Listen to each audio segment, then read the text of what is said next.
The dust cloud rising from the broken wagon wheel caught Daniel Armstrong's attention long before he heard the woman's desperate cries carrying across the Nevada desert.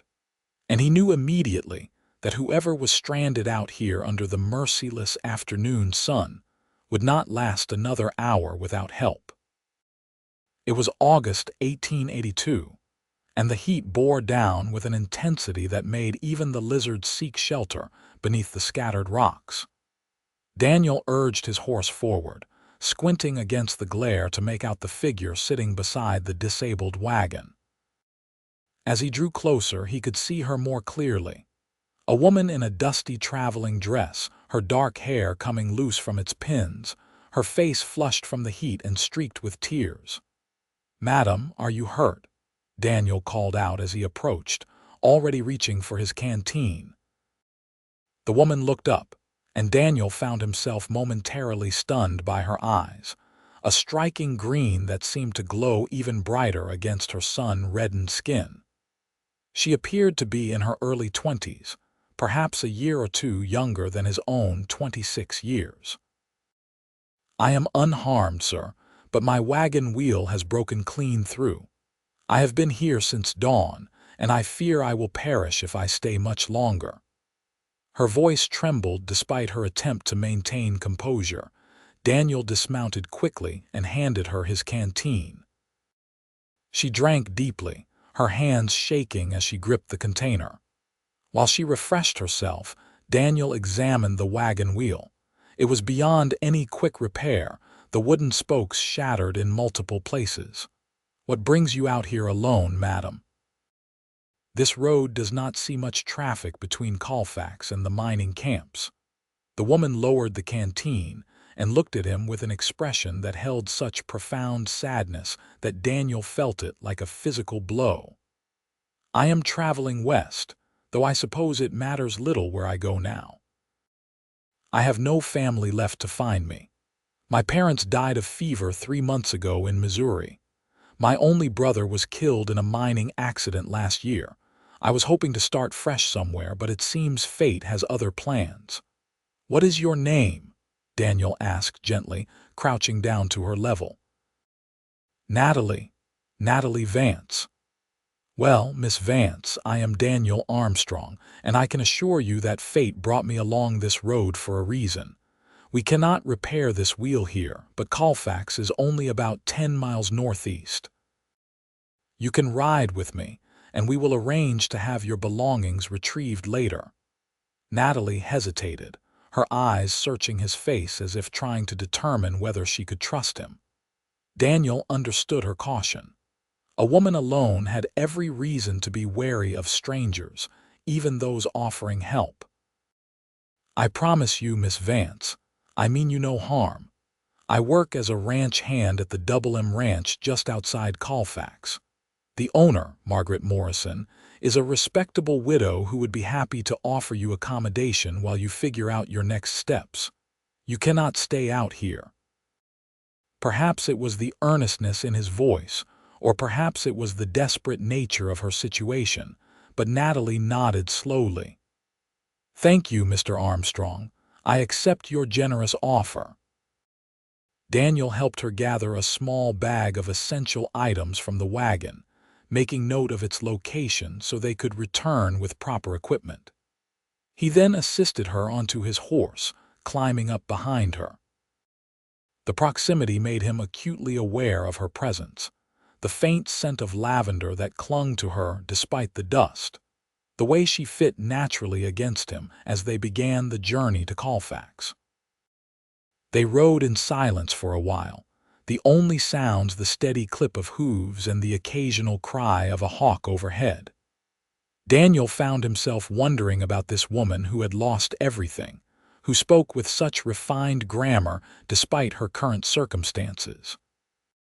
"If you do not mind my asking, what did you do back in Missouri?" he ventured.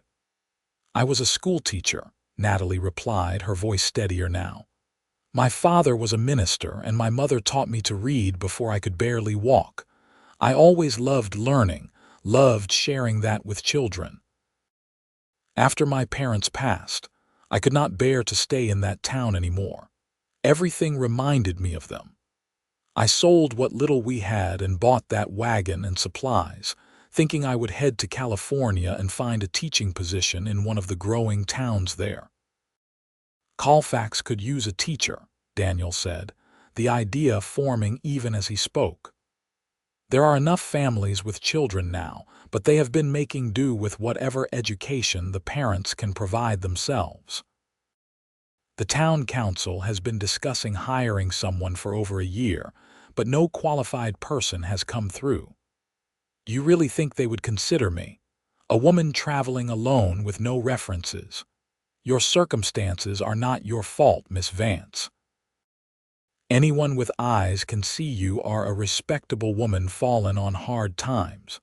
Besides, Margaret Morrison has considerable influence in Colfax. If she vouches for you, the council will listen. They crested a small rise, and Colfax came into view below them, nestled in a valley where the Humboldt River provided a ribbon of green against the brown landscape. The town had grown considerably in recent years, boosted by the railroad and the nearby silver mines. False-fronted buildings lined the main street, and Daniel could make out the church steeple, the saloon, the general store, and various other establishments that marked a community taking root in the wilderness. "It looks like a real town," Natalie murmured, and Daniel heard the hope creeping into her voice. "It is becoming one, still rough around the edges, but good people are trying to build something lasting here." They rode down the main street as the afternoon sun began its descent toward the distant mountains. People turned to look at them, curiosity evident on their faces. Daniel was known in town, but seeing him with a woman riding in front of him would certainly spark gossip. He headed straight for the general store, knowing Margaret Morrison made a habit of stopping there most afternoons. His luck held. Margaret was just exiting the store as they arrived, her arms full of packages. She was a handsome woman in her early 50s, her gray hair neatly pinned beneath a practical bonnet, her sharp eyes missing nothing. "Daniel Armstrong, what have you brought to town?" she called out, a smile playing at her lips. Daniel dismounted and helped Natalie down, noting how she swayed slightly on her feet. The ordeal had clearly taken more out of her than she wanted to admit. "Miss Morrison, this is Miss Natalie Vance. I found her stranded on the Humboldt Road with a broken wagon wheel." "Miss Vance, this is Margaret Morrison, owner of the Double M Ranch where I work." Margaret's expression shifted immediately from amusement to concern. She set down her packages and approached Natalie, taking in her condition with a practiced eye. "You poor dear, you look ready to collapse." "Daniel, help me get her to the boarding house. Mrs. Chen will have a room ready." Between the two of them, they half-carried Natalie down the street to the boarding house run by Mei Chen, a Chinese woman whose husband had worked on the railroad before his death 5 years earlier.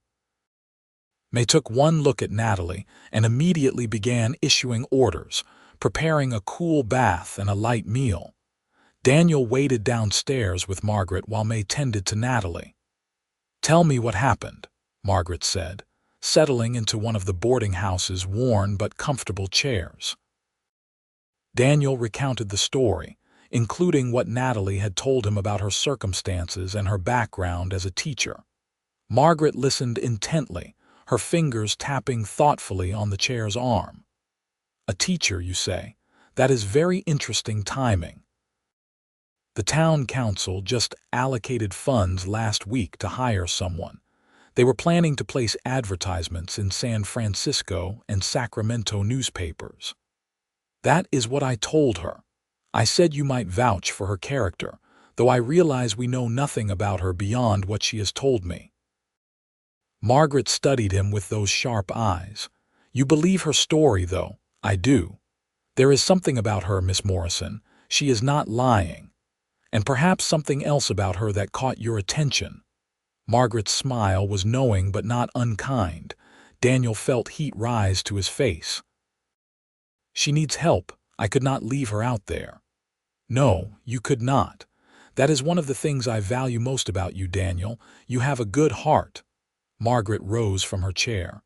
I will speak with her tomorrow when she has had a chance to rest and recover. If she is truly qualified and willing, I will present her to the council. Now, you should get back to the ranch. Sam will be wondering where you have gotten to. Daniel nodded but found himself reluctant to leave. He wanted to see Natalie again, to make sure she was truly all right. As if reading his thoughts, Margaret patted his shoulder. She will still be here tomorrow, Daniel. Go on now. He left the boarding house as the sun painted the sky in shades of orange and gold. As he rode back toward the ranch, Daniel could not stop thinking about Green Eyes and the way Natalie had felt sitting in front of him on the horse, trusting him to bring her to safety. The next morning, Daniel completed his ranch duties with unusual efficiency, earning a few raised eyebrows from the other hands.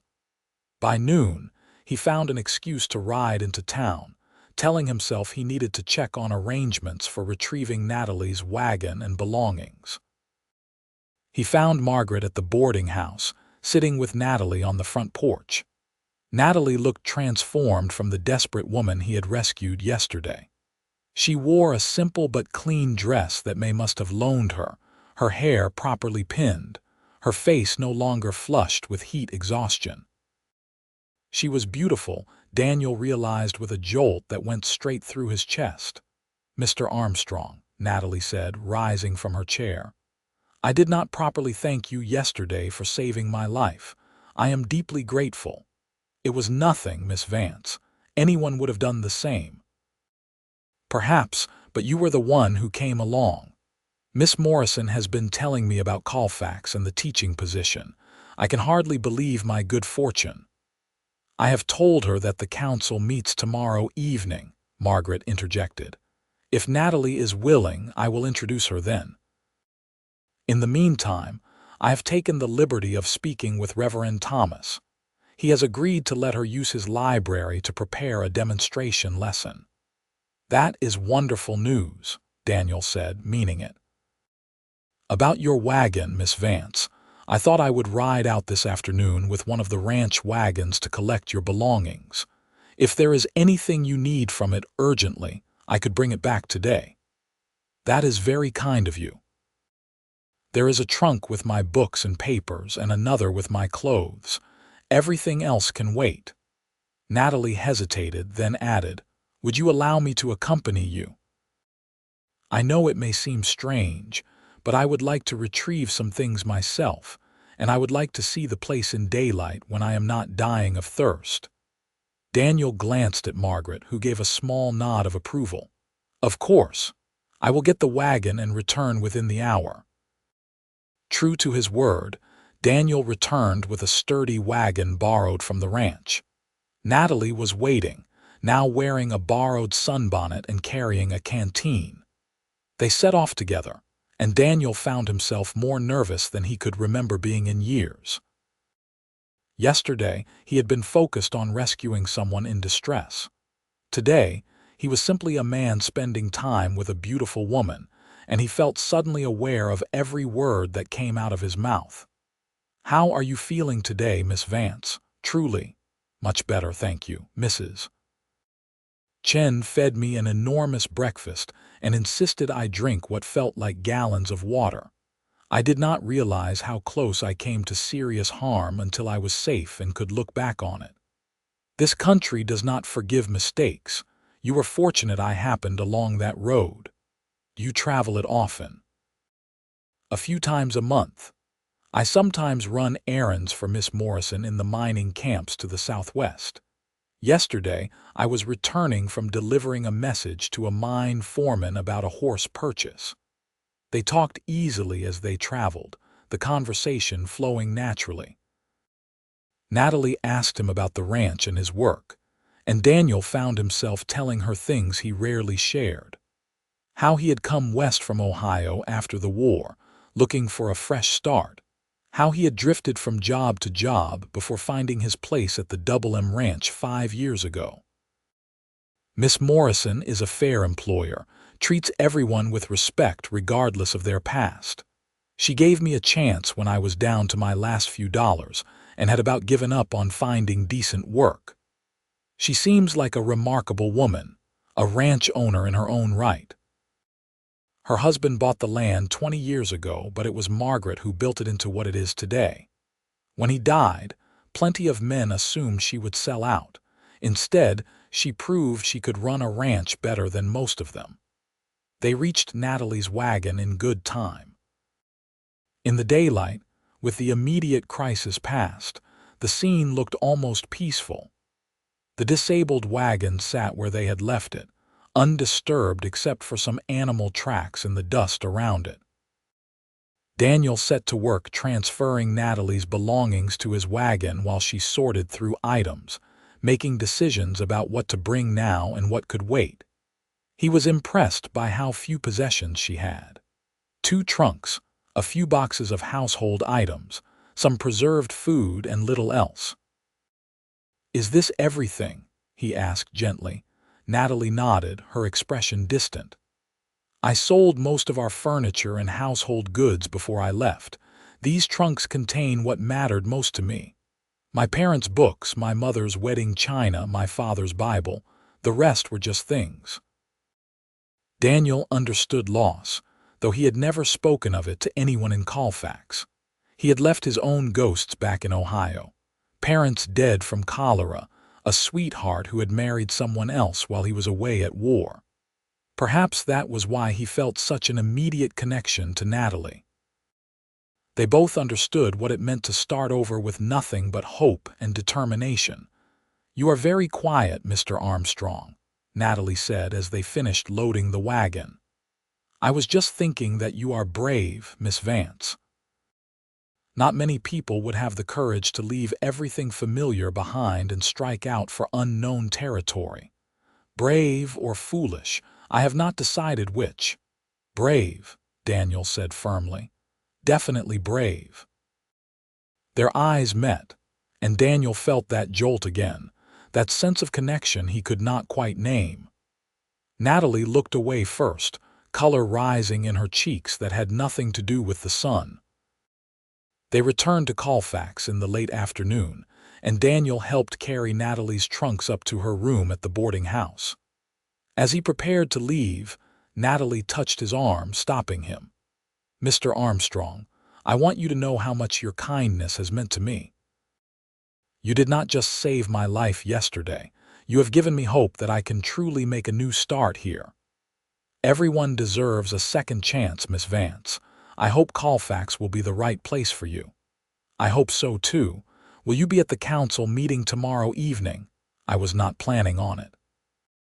"Would you consider attending? I confess I would feel more confident with a friendly face in the room." How could he refuse such a request? "Of course, I will be there." The next evening, Daniel cleaned up more carefully than usual, borrowing a proper coat from Sam, one of the other ranch hands who was closer to his size. He arrived at the town hall to find it already filling with people. News of the potential new teacher had spread quickly, and it seemed half the town wanted to get a look at her.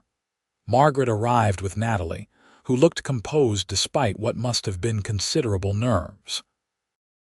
She wore a dark blue dress that brought out the color of her eyes, and she carried a leather satchel that Daniel guessed contained materials for her demonstration. The council meeting proceeded through various mundane items of business before finally reaching the matter of the teaching position. Natalie was invited to the front of the room, and Daniel felt his heart beating faster as she stood before the assembled crowd. "Good evening," she began, her voice clear and steady. "My name is Natalie Vance, and I am honored to be considered for the position of schoolteacher. I know my arrival in Colfax was unconventional, but I hope to prove to you that my qualifications are sound, and my dedication to education is genuine." She proceeded to outline her experience, the years she had spent teaching in Missouri, her own education under her minister father and schoolteacher mother. Then she moved to a demonstration, using several children in the audience as impromptu students. She taught them a geography lesson about Nevada's rivers and mountains that was so engaging even the adults were leaning forward to listen. When she finished, the room burst into applause. The council members conferred briefly before the chairman, a gruff old miner named Marcus Dalton, stood up. "Miss Vance, the council is prepared to offer you the teaching position, provided you can start when the school term begins in 3 weeks. The salary is $40 a month, with room and board provided in the teacherage behind the schoolhouse. You accept?" Natalie's face lit up with a smile so radiant that Daniel felt slightly dizzy. "Yes, I accept. Thank you so much for this opportunity." More applause followed, and soon Natalie was surrounded by families introducing themselves and their children. Daniel hung back, content to watch her happiness from a distance. Margaret found him in the crowd. "You did a good thing bringing her here," she said. "She did the hard part herself, true, but she might not have gotten the chance without you." "Are you going to ask her to the church social on Sunday?" Daniel blinked in surprise. "I had not thought about it." "Well, start thinking about it. A young woman new in town will need an escort to such events until she is better established. You would be doing her a favor." Daniel knew Margaret well enough to recognize her matchmaking instincts at work, but he found he did not mind.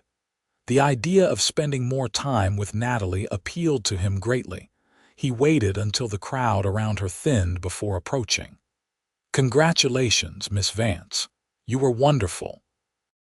"Thank you. I was terrified, but I think it went well." Her eyes sparkled with excitement. "I have a job, Mr. Armstrong, a real job and a place to live.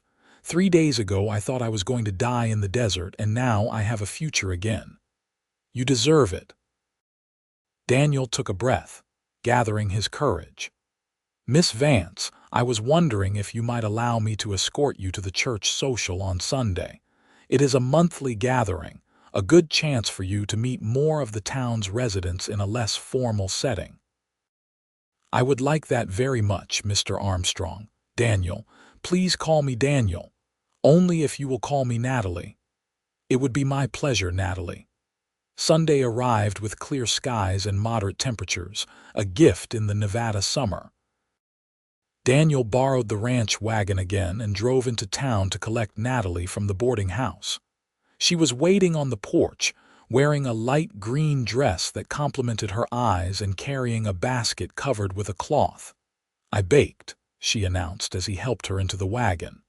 "Mrs. Chen let me use her kitchen.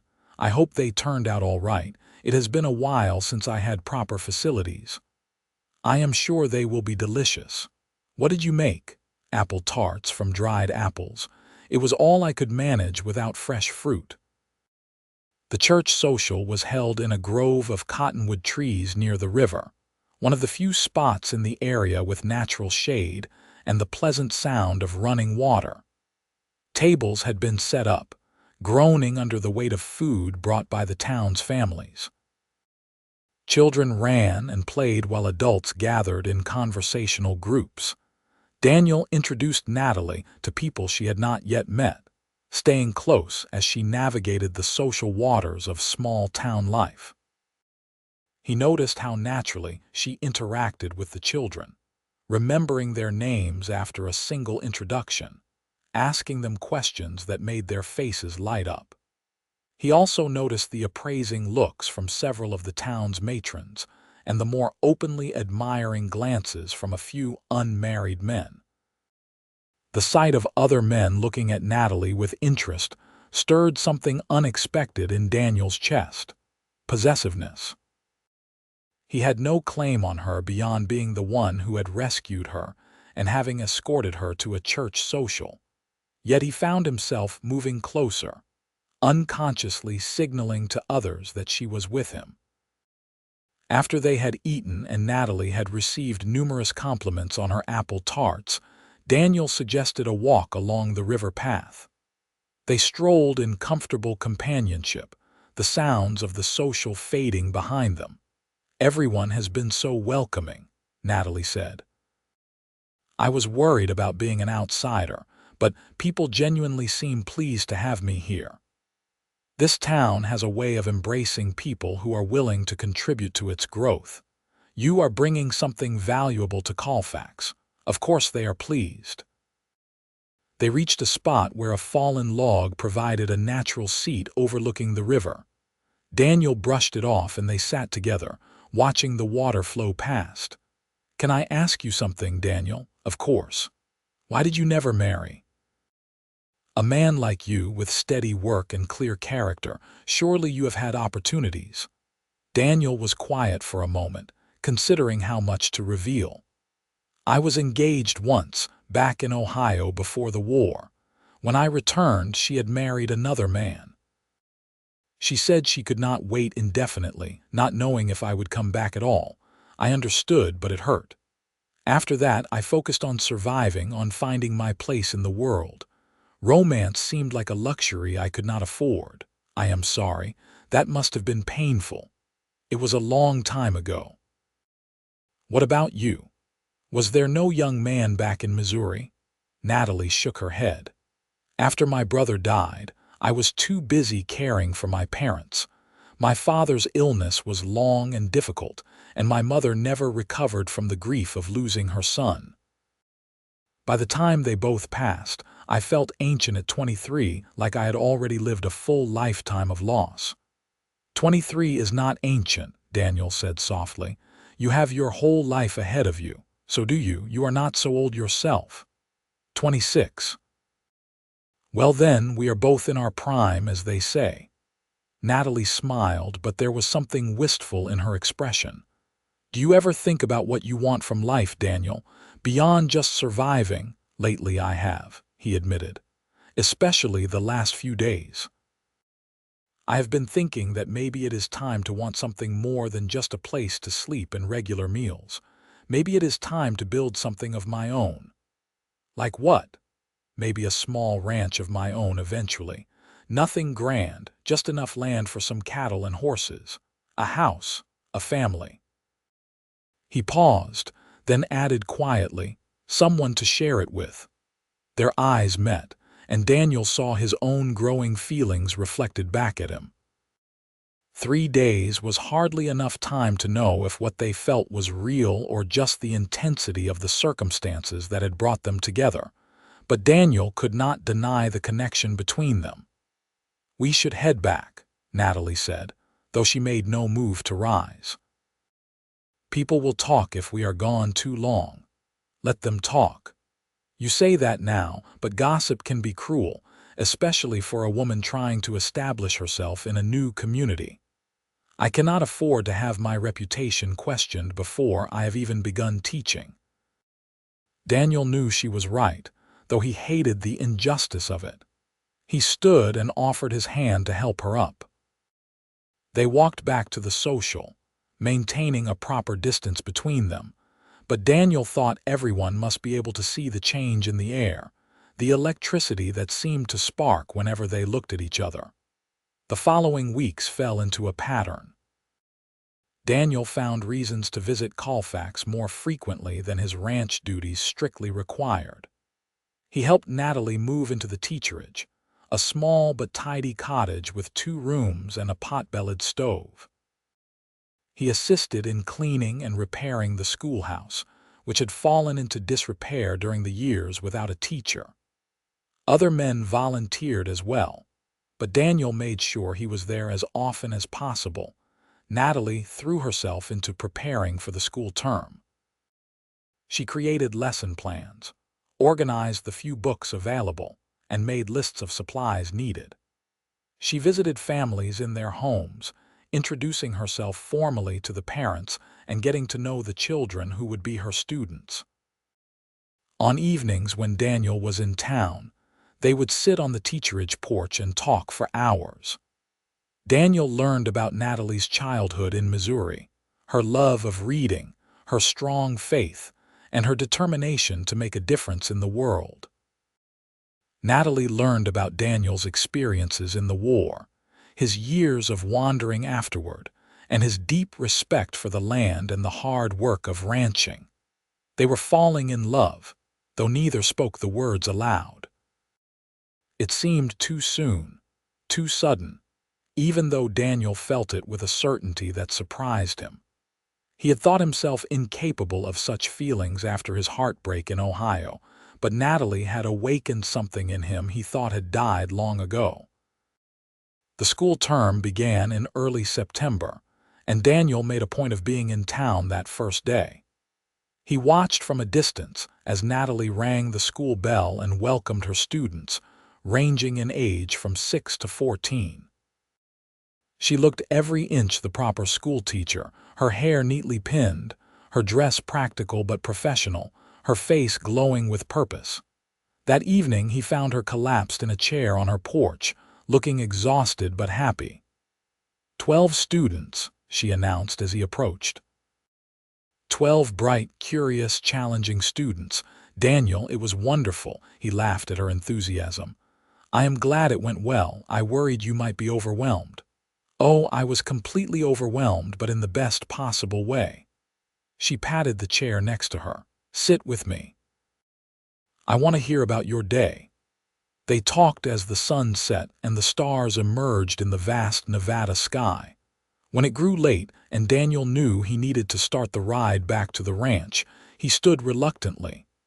Natalie, there is a dance next Saturday at the town hall. Would you allow me to escort you? I would love that. Daniel wanted to kiss her.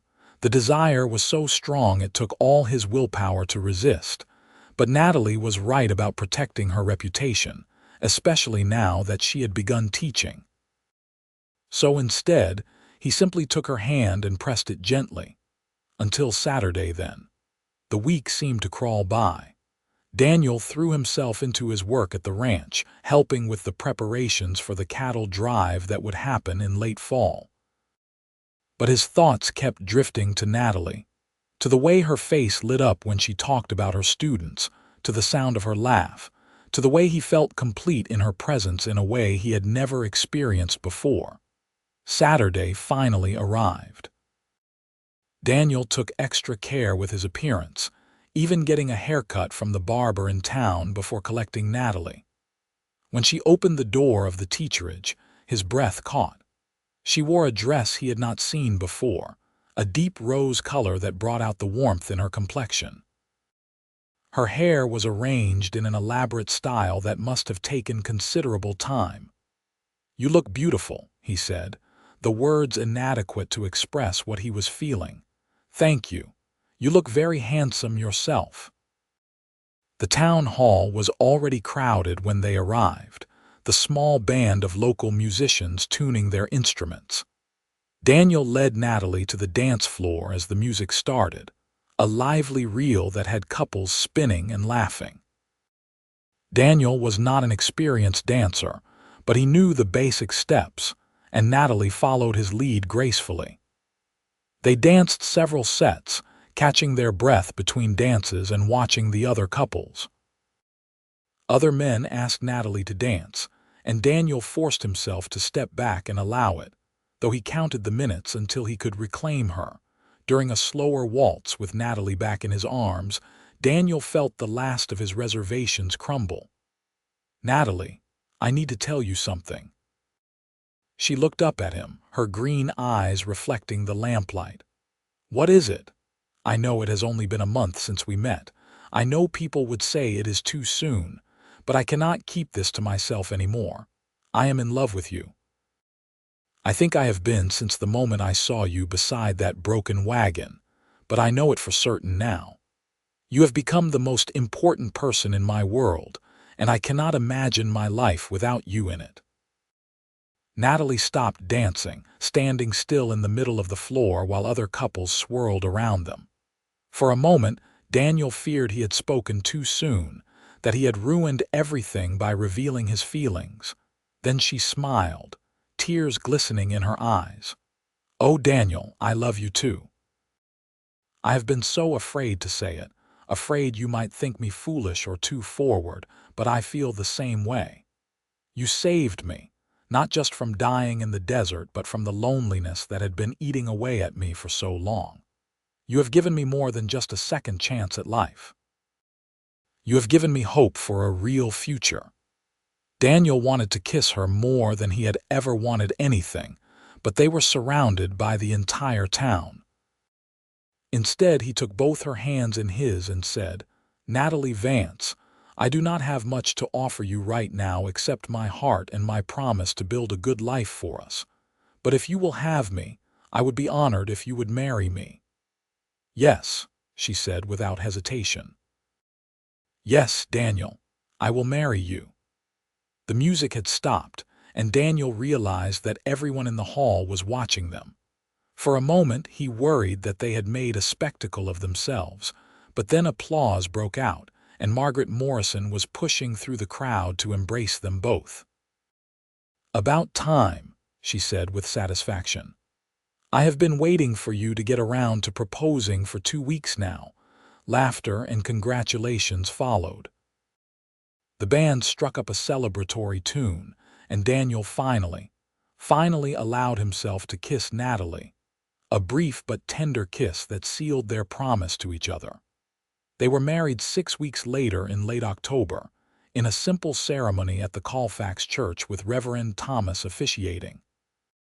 May Chen and Margaret Morrison stood up with Natalie, while Sam and another ranch hand named Tom stood with Daniel. The church was packed with townspeople who had come to witness the union. Natalie wore a cream-colored dress that Margaret had helped her make, with lace at the collar and cuffs that had belonged to Margaret's own mother. Daniel wore a new suit that had cost him most of his savings, but he wanted to look worthy of his bride. As he watched Natalie walk down the aisle toward him, Daniel marveled at how much his life had changed in such a short time. 3 months ago, he had been drifting through life, working but not really living, going through the motions without real purpose or joy. Now he was about to marry the woman he loved, about to start building the life he had only recently allowed himself to imagine. The ceremony was brief but meaningful. When Reverend Thomas pronounced them man and wife, Daniel kissed Natalie with all the love and promise he felt in his heart, and the church erupted in cheers. The reception was held at the boarding house, with May outdoing herself with food and decorations. There was music and dancing, toasts and well wishes. Daniel and Natalie moved through it all in a happy daze, barely able to believe their good fortune. As evening approached, they slipped away from the celebration to begin their married life. Margaret had generously given them the use of a small cabin on the ranch property, a wedding gift that touched Daniel deeply. It was a cozy 2-room structure that had once housed the ranch foreman, but it had been empty for years, and Margaret had never found another use for it. "It is yours for as long as you need it," she had told Daniel, "or until you save enough to buy your own land. Consider it payment for all the years of loyal service you have given me." Daniel carried Natalie over the threshold of their new home, both of them laughing at the tradition. He set her down gently and lit the lamps, revealing the space they would share. It was sparsely furnished but clean, with a bed, a table, 2 chairs, a stove, and various necessities that Margaret and May had quietly provided. "It is perfect," Natalie said, moving to the window to look out at the darkening landscape. "Daniel, we have a home." He came up behind her, wrapping his arms around her waist and resting his chin on her shoulder. "We do. It may not be much right now, but it is ours." She turned in his arms to face him. "It is more than enough. All I need is you." That night, they became husband and wife in every sense, discovering each other with tenderness and growing passion. Later, lying in each other's arms as the Nevada night settled around them, Daniel felt a peace he had never known before. "Are you happy?" he asked softly. "Happier than I ever thought I could be again. When I was sitting beside that wagon, thinking I might die there alone, I never imagined this." I never imagined finding love, finding home, finding you. I know the feeling. You have given me a reason to want more from life, Natalie. You have made me believe in the future again." They lay in comfortable silence for a while before Natalie spoke again. "Daniel, do you want children?" "Very much. Do you?" "Yes. I love teaching, but I have always wanted a family of my own too. I thought that chance had passed me by, but now everything seems possible again." "How long will you keep teaching?" "As long as I can manage it, I suppose. The town needs a teacher and I love the work. But when children come, we will figure it out together." Their life together began in earnest. Natalie continued teaching while Daniel worked at the Double M Ranch, their days structured by their respective responsibilities, but their evenings and nights belonging entirely to each other. They quickly fell into a rhythm that felt natural and right. Daniel began saving money with new urgency, dreaming of the day when he could buy land of their own. Natalie proved to be an excellent manager of their limited resources, stretching his wages to cover their needs while still setting aside small amounts for the future. The winter came, harsh and cold, but their little cabin stayed warm and cozy. Natalie taught through the short days, often staying late to help students who struggled with their lessons. Daniel worked alongside the other ranch hands, tending livestock and making repairs, but he always made sure to be home for supper. Their first Christmas together was simple but joyful. They exchanged small gifts. Natalie gave Daniel a hand-knitted scarf and mittens, while Daniel gave Natalie a beautiful leather-bound journal for recording lesson plans and personal thoughts.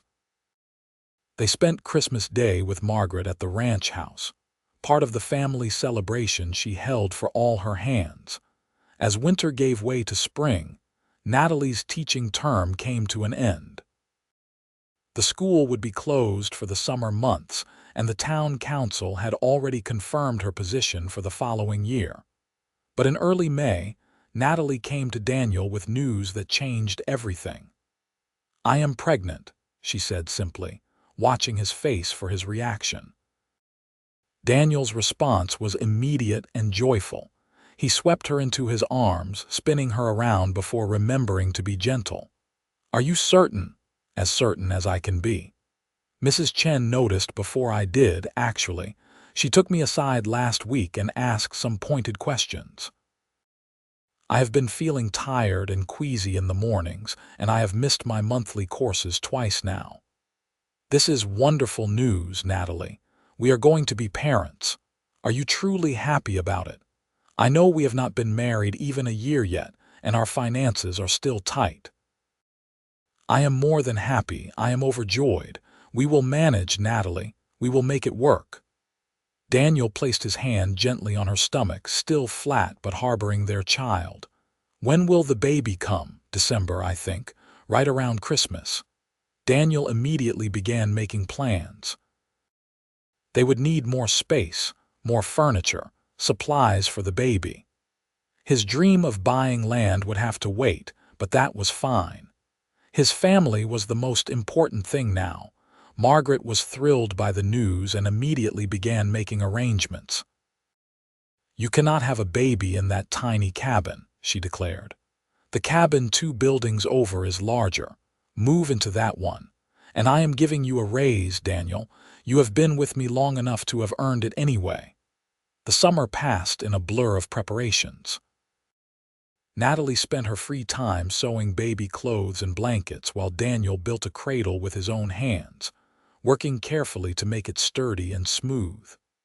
The women of Colfax rallied around Natalie, offering advice, hand-me-down baby items, and promises of help when her time came.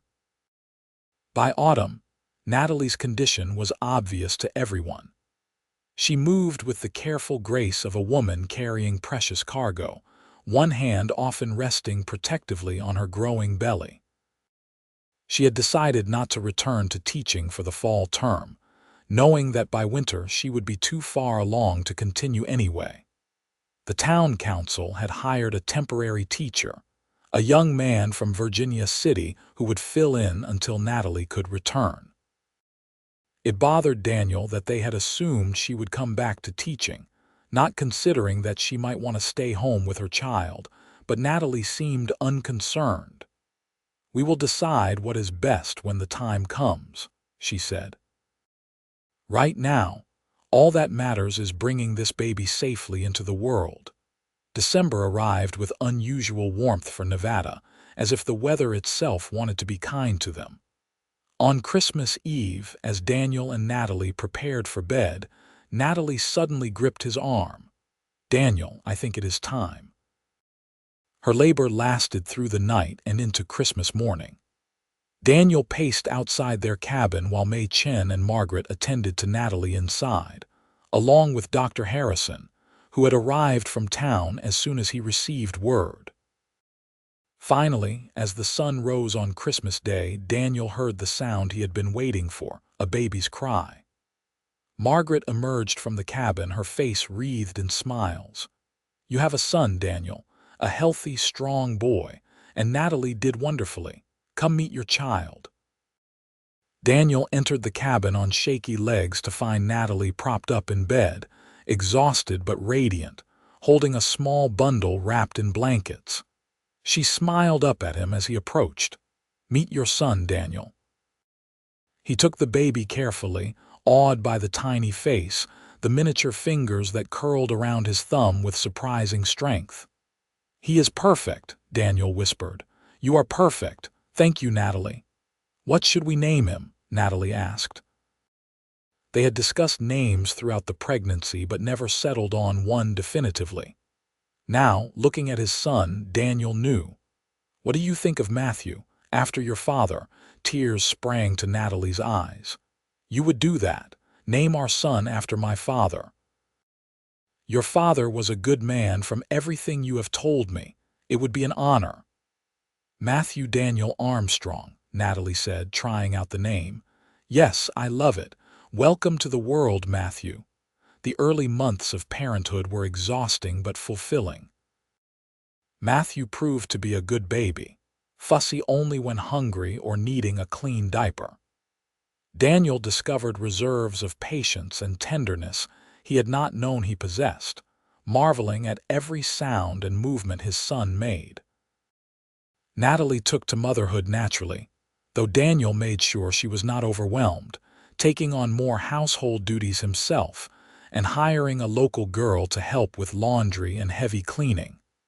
Money was tight, but they made it work. Spring brought new opportunities.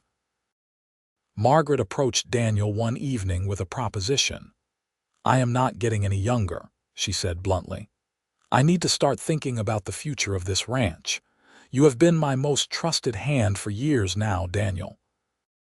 I want to make you ranch foreman with a significant increase in pay and responsibilities." "What do you say?" Daniel was stunned. "Miss Morrison, I do not know what to say. That is incredibly generous." "It is not generosity, it is good business. You know this ranch as well as I do. You have earned this position. Besides, now that you have a family, you need the security and income that comes with it." Daniel accepted, knowing it would mean longer hours and more responsibility, but also the financial stability his family needed. He proved himself capable in his new role, earning the respect of the other ranch hands and impressing even the most skeptical cowboys with his fair but firm leadership style. By the time Matthew turned 1, Natalie was pregnant again. This time, she was less surprised and more prepared for what was coming. Their second child, a daughter they named Sarah, was born in late autumn of 1884, arriving 3 weeks early but healthy and strong. With 2 children now, Daniel knew they had outgrown even the larger cabin. He approached Margaret with his concern, but she waved it away. "I have been thinking about this," she said.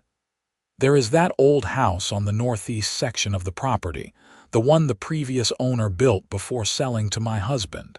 It has been empty for years, but it is solidly built. With some work, it could be a proper family home. If you are willing to put in the labor to fix it up, you can live there rent-free as part of your compensation.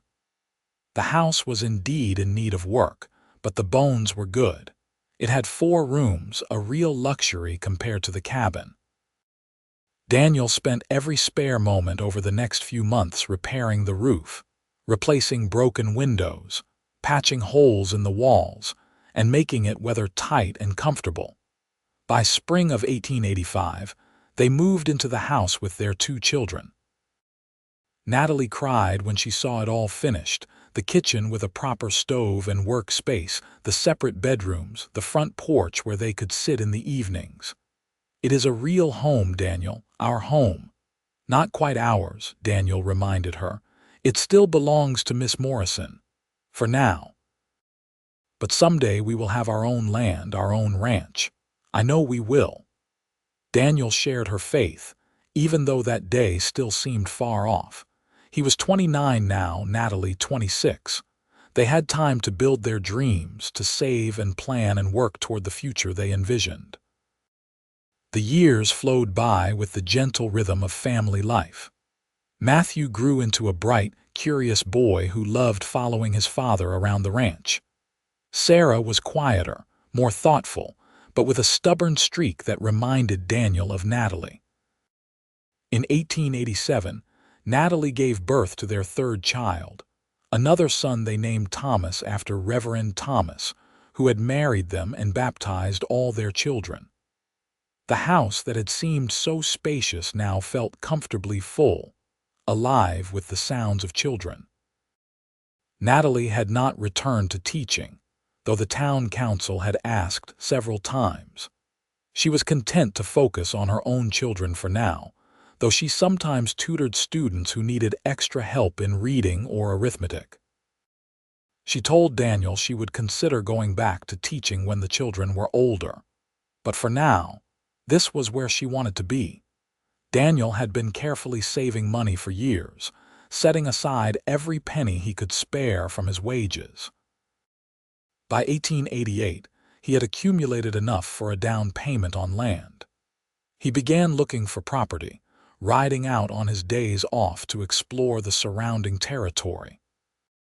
He found it 30 miles east of Colfax, a section of land with a reliable water source, decent grazing, and enough acreage to support a modest cattle operation.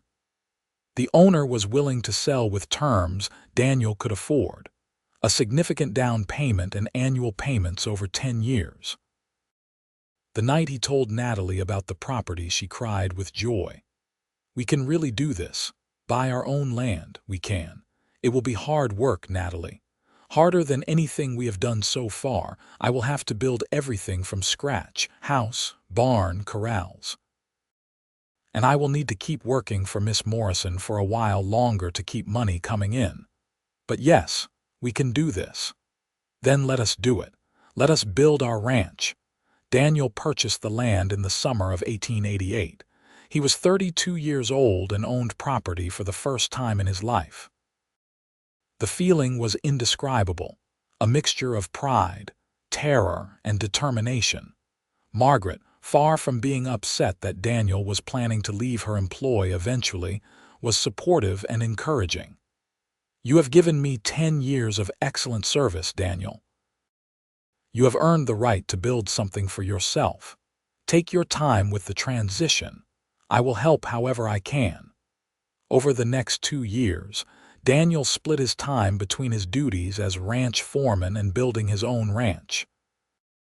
It was exhausting work, but he was driven by the vision of what it would become. He built a modest house first, knowing they needed somewhere to live before they could make the full transition. Then a barn, corrals, and various outbuildings. By 1890, the Armstrong Ranch was operational. It was small compared to the Double M, but it was theirs. Daniel purchased a small herd of cattle and a few good horses, planning to build slowly and carefully rather than overextending himself financially. The family moved to their new ranch on a bright June morning.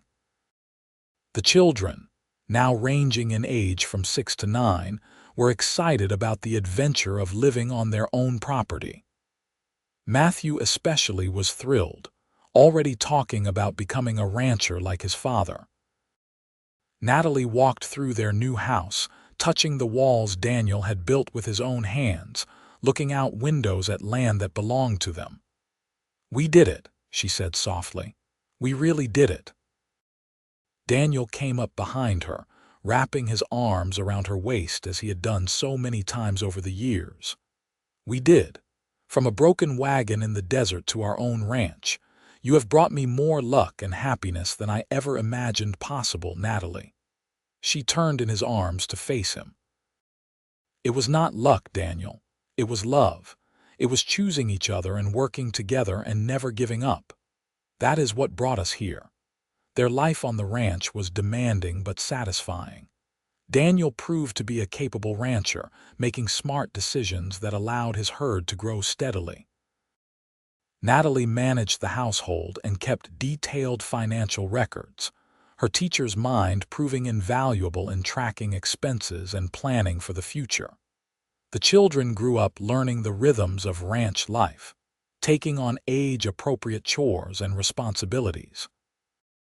Matthew showed a natural talent for working with horses, while Sarah surprised everyone with her skill in managing the chickens and small livestock they had acquired. Young Thomas was still finding his way, but showed promise in everything he attempted. In 1892, Natalie discovered she was pregnant again, a surprise since Thomas was already 5 years old. She was 33 now, and this pregnancy proved more difficult than the previous ones. Daniel worried constantly, but Natalie remained calm and confident.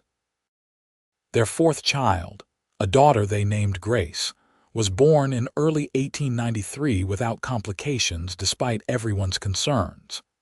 She was a tiny, delicate baby who nonetheless had a powerful set of lungs and a determination to be heard. The ranch continued to grow and prosper. Daniel's reputation as an honest, hard-working rancher spread, and he was able to make advantageous deals with buyers. By 1895, he had paid off half the loan on his land, ahead of schedule. Natalie occasionally taught private lessons to children from neighboring ranches, finding that she had missed the intellectual stimulation of teaching. She set up a small schoolroom in one corner of their house and taught reading, writing, and arithmetic a few afternoons a week. The children were growing. Matthew, now 14, was already as tall as Daniel and showing signs of becoming taller. He was dependable and hardworking, already capable of handling many ranch duties without supervision. Sarah, at 12, had developed a love of books that rivaled her mother's and could often be found reading whenever her chores were done. Thomas, at 10, was the adventurous one, always exploring the farthest corners of the ranch and coming home with stories of what he had seen. And Grace, just 2, was the darling of the family, doted on by her older siblings and parents alike. Life was good, better than Daniel had ever dared hope during those lonely years before he found Natalie. Sometimes in quiet moments, he would think back to that August day in 1882, when he had spotted a dust cloud on the Humboldt Road and decided to investigate. His entire life had changed in that moment, though he could not have known it at the time. One evening in late 1896, Daniel and Natalie sat on their porch after the children had gone to bed.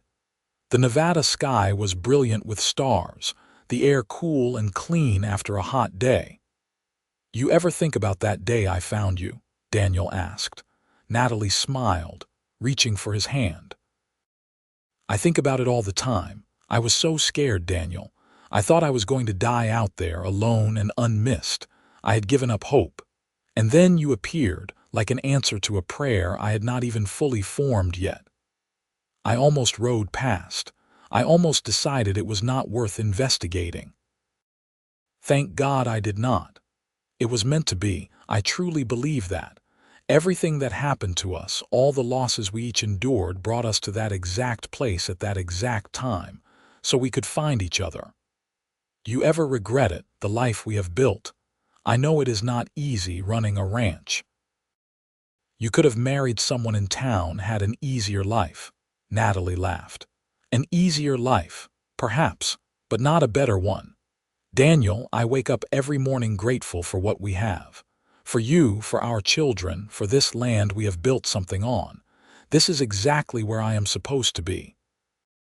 They sat in comfortable silence for a while, hands intertwined, watching the stars wheel overhead. 14 years, Daniel mused. We have been married 14 years. It feels like both forever and no time at all. The best 14 years of my life, Natalie said firmly. And we have so many more ahead of us. We will watch our children grow up, maybe have grandchildren someday.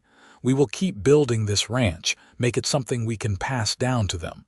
We will grow old together, Daniel, you and me. That sounds perfect.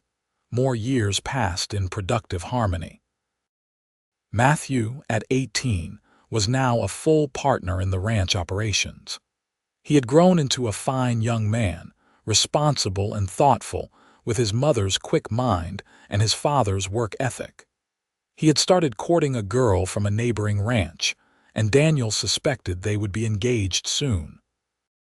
Sarah, at 16, had become a teacher herself, taking over completely from Natalie to run a small school that served several ranch families in the area.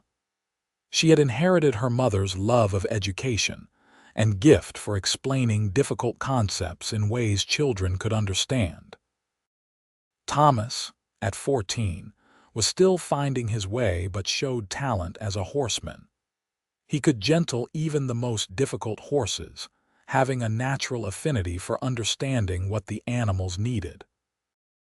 And Grace, now 6, was proving to be a combination of all her siblings' best traits: intelligent like Matthew, thoughtful like Sarah, adventurous like Thomas.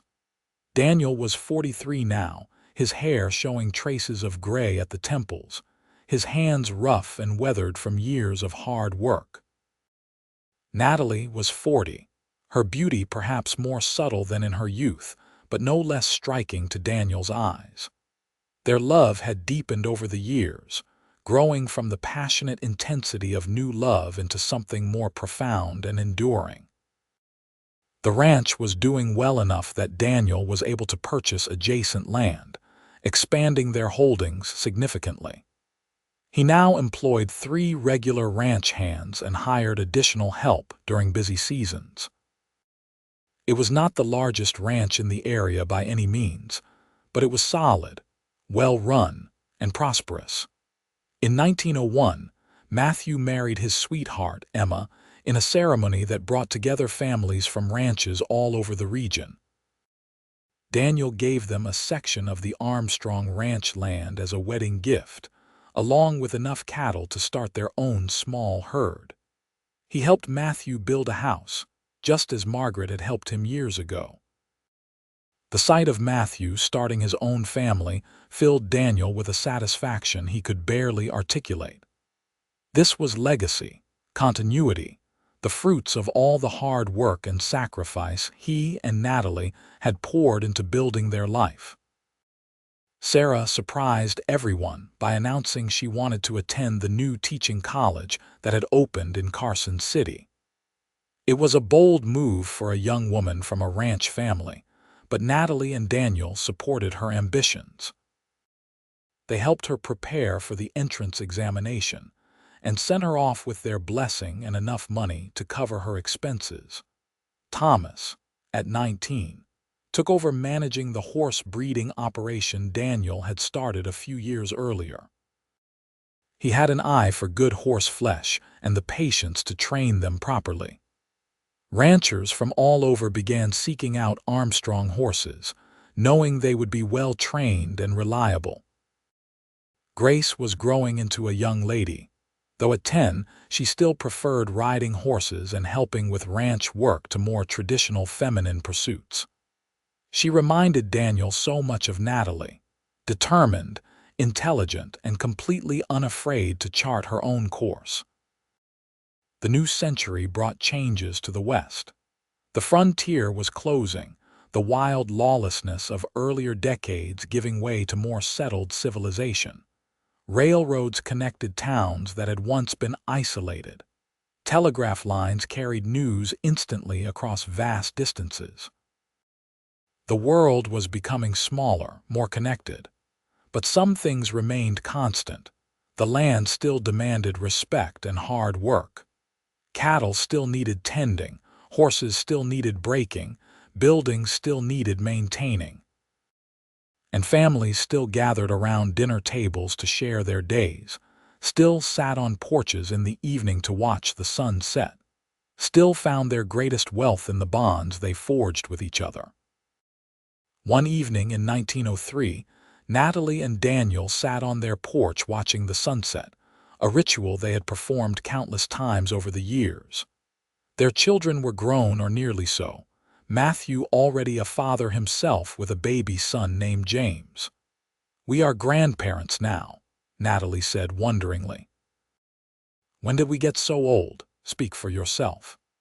"I am in my prime," Daniel teased. "Your prime with gray hair and creaky knees, distinguished gray hair. And my knees only creak when it is going to rain, which makes me useful for weather prediction."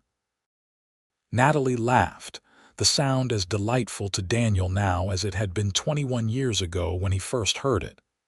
"Do you remember what I said to you that day you found me? I told you I had no family left to find me. I remember. Look at us now. We have built a family, Daniel. 4 children, a grandchild, and probably more grandchildren to come. We have built a legacy. When I think about how hopeless I felt that day, and then I look at everything we have created together, it takes my breath away.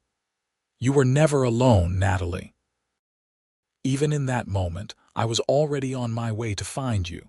Maybe we did not know it yet, but our family was already starting to form, right there beside that broken wagon." "I like that way of thinking about it." Natalie leaned her head on his shoulder. "We have been so blessed, Daniel. Not just with prosperity, though that is wonderful, but with each other, with our children, with this life we have built. I would not change a single thing. Not even the hard times. The years of scraping by, the endless work, the worries about money and weather and cattle prices. Not even those. They were part of the journey that brought us here, and I took every step of it with you, which made even the hard times precious." They sat in peaceful silence as the sky turned from orange to purple to deep blue, stars beginning to emerge in the vast Nevada expanse. "What do you think the future holds?" Natalie asked eventually. "More of the same, I hope, watching our children build their own lives, getting to know our grandchildren, keeping this ranch running and prosperous so we have something to pass down, growing old with you." "That sounds perfect."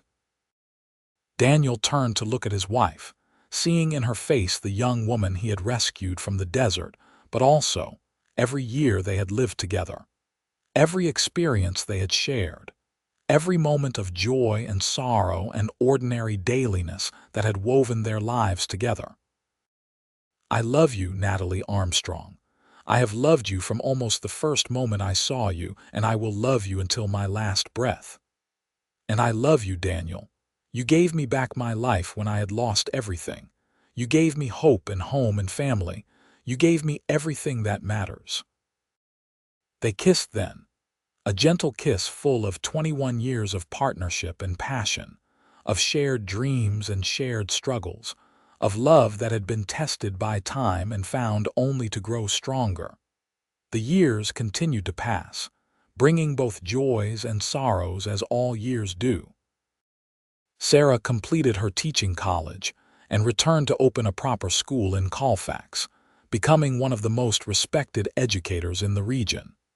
She eventually married a young doctor who came to practice in town, and they had 3 children of their own. Thomas married a rancher's daughter from Wyoming and brought her back to the Armstrong Ranch, where they built a house on another section of the property.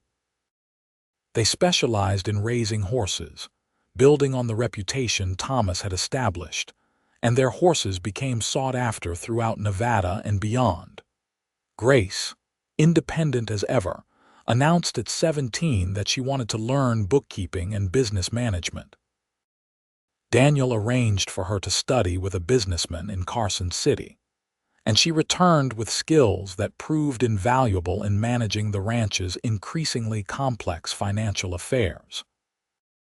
She eventually married a banker from Reno, and to everyone's amusement, she remained actively involved in running the ranch even as she managed a household in town. Matthew's family grew to include 4 children, and he proved to be as good a father as he was a rancher. He eventually took over full management of the Armstrong ranch, allowing Daniel to ease into a well-earned semi-retirement. Daniel and Natalie, now in their 60s, spent their days enjoying the fruits of their lifetime of labor. They had grandchildren running all over the ranch property, different houses containing different branches of the family, but all still connected, all still part of the empire they had built from nothing. The ranch had grown to encompass over 5,000 acres, running several hundred head of cattle, and maintaining a horse breeding operation known throughout the West. The land that Daniel had purchased in 1888 for a few $1,000s was now worth many times that amount, but Daniel had no intention of selling. This was family land, legacy land, to be passed down through generations. On their 30th wedding anniversary in 1913, the entire extended family gathered for a celebration that lasted an entire weekend. There were over 30 people present if you counted all the children and grandchildren, a far cry from the simple ceremony with just a few witnesses 3 decades earlier. Daniel stood to make a toast at the anniversary dinner, looking around the table at all the faces gathered there. Matthew and his family, Sarah and her family, Thomas and his family, Grace and her family. Even Margaret Morrison was there, elderly now but still sharp as ever, beaming at the family that had grown from the ranch hand she had taken a chance on so many years ago. 30 years ago, Daniel began, his voice perhaps not as strong as it once was but still clear and certain. I married the most remarkable woman I have ever known. We had almost nothing then except love and hope and determination. Look at what we have built from those simple ingredients. This family, this ranch, this legacy. None of it would exist without Natalie. She is the foundation of everything good in my life, and I thank God every day for the broken wagon wheel that brought us together. There were cheers and applause, and then Natalie stood to respond, her hand finding Daniel's and gripping it tightly. "My dear family," she said, her voice wavering with emotion, "when I was lost in the desert, dying of thirst and despair, I told the man who rescued me that I had no family left to find me. I was wrong. My family was riding toward me even then in the person of Daniel Armstrong. And from that meeting, all of you came to be. Every person in this room exists because Daniel stopped to help a stranger, because he saw someone in need and could not ride past. That is the kind of man he is, and that is the example he has set for all of you. Be good, be kind, help those in need, work hard, and love deeply.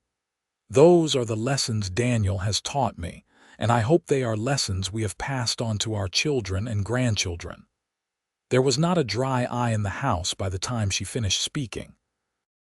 The celebration continued late into the night, with music and dancing and storytelling, the family sharing memories and creating new ones. Daniel and Natalie slipped away from the party eventually, walking hand in hand to the spot near the barn where they could see the whole ranch spread out before them. The lights from various houses dotted the darkness, each one representing a family, a continuation of what they had started. "Did you ever imagine this?" Natalie asked, gesturing at the scene before them. "When you pulled me onto your horse that day?" "Never. I thought I was just helping someone in trouble. I had no idea I was finding my whole future. Neither did I. I thought my future was over, that I had lost everything. But I was wrong. Everything was just beginning. They stood together in the darkness, these two people who had found each other against all odds, who had built a life and a legacy from nothing but love and determination. They were older now, their bodies showing the wear of hard lives well lived, but their love was as strong as ever, perhaps stronger for having been tested and proven over 3 decades. The years that followed were gentler, slower. Daniel and Natalie fully retired from active ranch management, content to watch their children run the operation they had built. They spent their days tending a large garden, reading together on the porch, playing with grandchildren who visited frequently. Daniel's health began to fail in his early 70s, his body finally showing the effects of a lifetime of hard physical labor. He developed a bad cough that would not go away, and Dr. Morrison, Sarah's husband, diagnosed him with a lung condition common in men who had spent years working in dusty environments. Natalie nursed him devotedly, just as he had cared for her through 4 pregnancies and countless minor illnesses and injuries over the years. She read to him when he was too tired to read for himself, sat with him for hours just holding his hand, made sure he was comfortable and pain-free. On a quiet afternoon in the spring of 1920, with all his children gathered around his bed and Natalie holding his hand, Daniel Armstrong passed peacefully from this life. He was 73 years old, and he had lived to see his family flourish, his ranch prosper, and his legacy secure. Natalie was devastated by his loss, the man who had been her partner for nearly 40 years suddenly gone. But she found strength in her children and grandchildren, in the knowledge that Daniel's spirit lived on in all of them. She lived another 8 years, staying active and involved in the ranch's management right up until the end.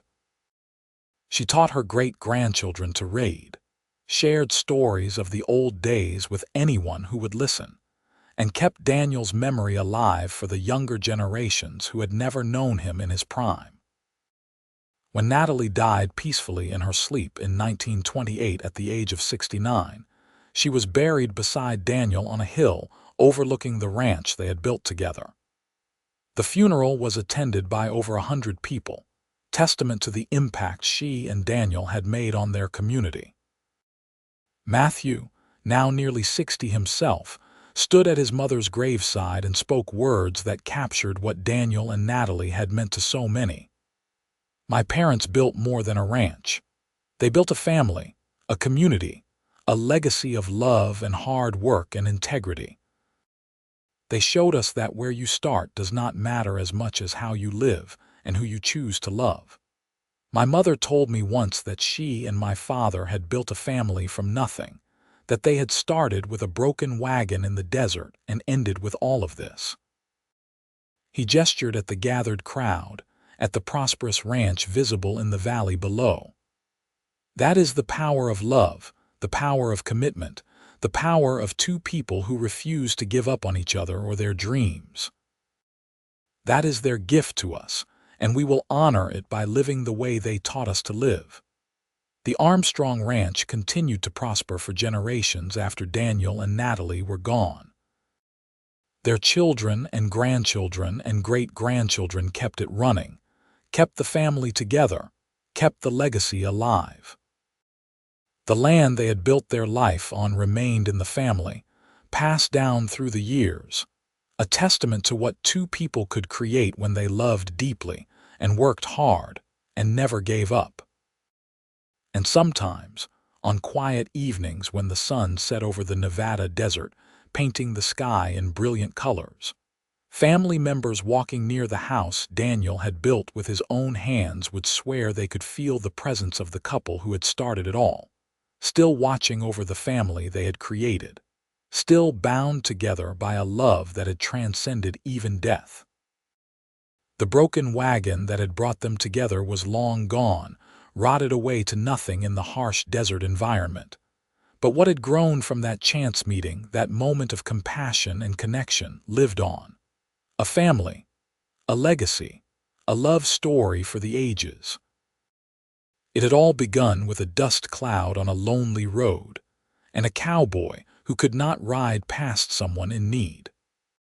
From that single moment of kindness had flowed 40 years of partnership, 4 children, numerous grandchildren and great-grandchildren, thousands of acres of productive ranch land, and a love story that would be told and retold in the family for generations to come.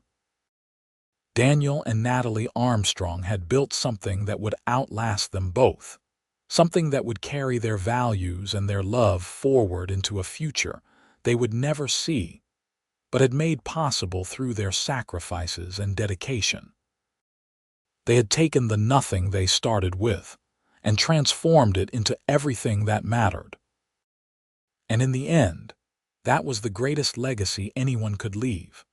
Not wealth or property, though those were part of it, but the proof that love could triumph over loss, that hope could overcome despair, that 2 people who chose each other and committed to building a life together could create something beautiful and lasting that would echo through the generations. The Armstrong Ranch stood as a monument to that truth, and the family that lived on it carried Daniel and Natalie's legacy in their hearts, in their values, in the way they loved and worked and lived. The broken wagon had been the beginning of something far greater than either Daniel or Natalie could have imagined on that hot August day in 1882. And so the story that began with rescue and desperation ended with legacy and love, a fitting conclusion to a life well lived and a love well earned. Daniel and Natalie Armstrong had found each other in the vastness of the Nevada desert, and from that chance meeting had built an empire of the heart that would never truly end.